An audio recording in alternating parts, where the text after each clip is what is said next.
Capitalism is awesome. No other system puts so much wealth and power in so few hands. Looking to grab some of that power for yourself? Well, get ready to get inspired. Today we're taking a look at 10 trailblazing capitalists who changed the world.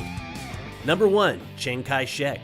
Chiang Kai-SHEK ruled the Kuomintang party that battled communists during the Chinese Civil War. When he ruled China before and during World War II, his decisions led to the deaths of millions of Chinese citizens through negligent and irresponsible governing, political repression, grain confiscation, and horrific conscription campaigns. Ultimately, the Kuomintang lost the Civil War and the capitalists and elites retreated to Taiwan, taking with them virtually all of the gold and other wealth of China's treasury. In Taiwan, Chiang oversaw what became known as the White Terror, imprisoning over 140,000 Taiwanese. Thousands more were murdered, including a massacre of between 5,000 and 10,000 citizens in one incident alone on February 28, 1947. The atrocities committed by Chiang Kai-SHEK were largely ignored for decades, but recently, Taiwanese activists have been more vocal about the White Terror, with increasingly frequent episodes of vandalism against prominent shrines and monuments to the dictator.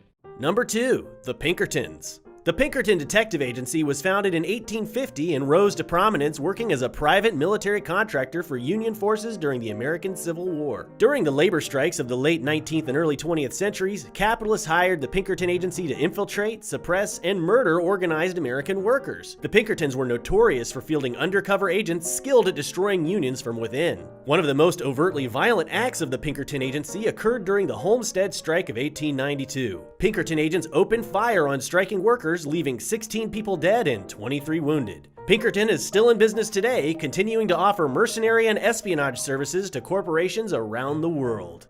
Number 3. The military dictatorship of Brazil. From 1964 to 1985, a brutal anti-communist military dictatorship ruled over Brazil, stifling freedom of speech and violently oppressing the population, including disappearances and unjust executions of hundreds of Brazilians. During the military dictatorship, the CIA invited 300 Brazilian military members to the School of the Americas in Panama, where they had theoretical and practical lessons on torture, which would later be replicated in Brazil. Number 4. Augusto Pinochet. In 1970, Democratic Socialist Salvador Allende became president of Chile. It was the first time a Marxist had been peacefully elected to lead a liberal democracy. In response, the CIA quickly moved to overthrow Allende via a military general named Augusto Pinochet. Pinochet had been appointed as commander-in-chief of Chile's armed forces by Allende himself, but with material support from the United States government, he overthrew Allende in a military coup on September 11, 1973. The new government rounded up thousands of people and held them in the National Stadium, where many were killed. This was followed by a brutal Pinochet dictatorship that lasted until 1990.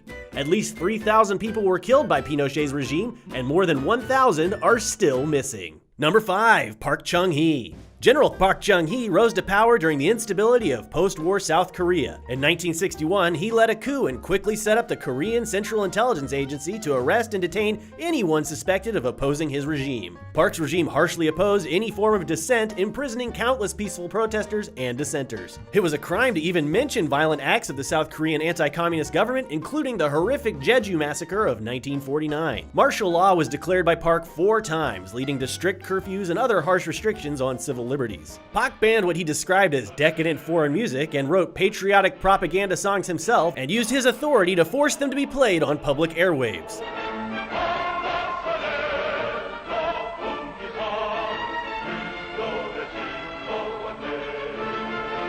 A movement of countercultural music butted up against Park's cultural suppression, led by the father of Korean rock, Shin Jung-hyun.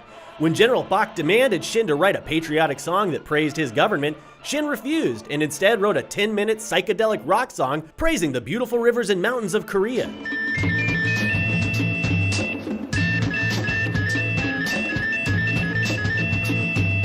Shortly after, Shin was imprisoned by Park's regime on baseless marijuana charges. In addition to suppressing political opponents domestically, Park accepted tens of billions of dollars in grants and other subsidies from the United States government in exchange for sending Korean troops to fight in the Vietnam War. Park was eager to send South Korean troops to Vietnam and vigorously campaigned to extend the war. Park was assassinated in 1979, but it would be almost a decade before the oppressive military dictatorship would finally come to an end. Bonus fact! According to Focus Economics, the 10 poorest countries on Earth today all have capitalist economies. Number 6. Suharto. Suharto was a murderous anti-communist dictator who looted and terrorized Indonesia from 1967 until 1998. He's listed as the worst kleptocrat in history, having stolen between $15 and $35 billion from the people of Indonesia during his reign. He's even listed by the CIA as one of the worst mass murderers of the 20th century, which is ironic since recently declassified documents prove that the CIA backed Suharto's rise to power and his deadly anti-communist purges. Number 7. The Saudi royal family. Saudi Arabia is a capitalist country that's ruled by a brutal monarchy with a long track record of human rights violations. The Saudi royal family's regime frequently rounds up and arrests political dissenters and subjects them to severe beatings, lashings, and even tortures them to death, even though they've committed no crimes. The United States government has backed the Saudi royal family since the First Gulf War. Saudi Arabia currently buys more weapons from the United States than any other country. The Saudi royal family is the richest family in the entire world, and Saudi Arabia is one of the richest nations on earth. Despite this, Saudi Arabia's capitalist economy exhibits extreme wealth inequality. Most Saudis lack adequate housing, healthcare, sanitation, and education, and at least 20% of the population lives in poverty. Number 8. Mauthausen labor camp in Nazi Germany. Like many Nazi concentration camps, Mauthausen was a for-profit enterprise. Over 45 companies participated in administering the slave labor of the camp and profited greatly, including corporations that still exist today, such as Bayer Pharmaceuticals. This is just one example of the many ways capitalists financed and profited from the atrocities of the Third Reich. Number 9. The Dow Chemical Company.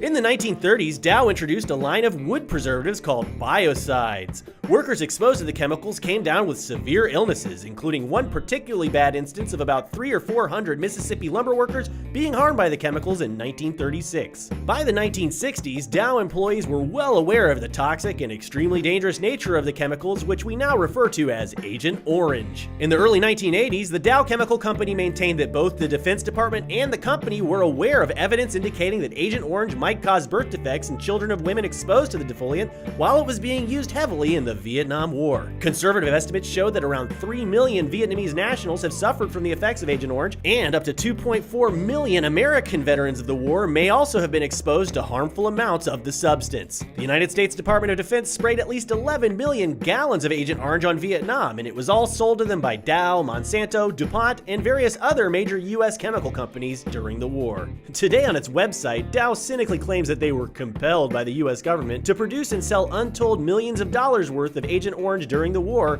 while simultaneously denying that Agent Orange is known to cause harm to human beings. Number 10. Winston Churchill. Today, he's mostly known for his witty quips and eponymous giant cigars, but Winston Churchill started out his career as an enthusiastic agent of British imperialism. He helped suppress freedom fighters in India, Sudan, and Cuba as a young military officer, seeking out combat against imperial dissenters as often as he could. His early political career was also marked by bloodshed. In 1911, Churchill sent battalions of police and reserve troops to suppress Welsh miners, decisively siding with their capitalist employers. During a standoff with armed Latvian anarchists in Stepney, he took personal command of police and ordered their summary execution by allowing them to be burned to death in a house where they were trapped. Churchill oversaw the war against the Irish independence movement starting in 1919. He mercilessly deployed British black and tan paramilitary troops to suppress Irish freedom fighters and even called for the use of air bombardments in Ireland. Churchill was a passionate and unapologetic imperialist through the remainder of his career. He was one of the most ardent supporters of continued colonization of India. One of Churchill's biographers, John Charmley, put it this way: "Even to most conservatives, let alone liberals and labor, Churchill's views on India between 1929 and 1939 were quite abhorrent." In 1943, up to 4 million Bengalis starved to death when Churchill diverted food to British soldiers in countries such as Greece while a deadly famine swept through Bengal. And there we are, 10 capitalists who changed the world. So, feeling inspired? Sound off in the comments. Which bloodthirsty and monstrous capitalists do you look up to?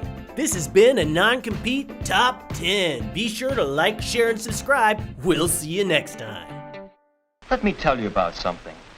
It shows that the basis of the capitalistic system is private property. It happened when Eleanor and I went down to get the things for the class weenie roast.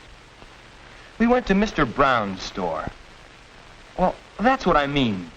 Mr. Brown really owns property.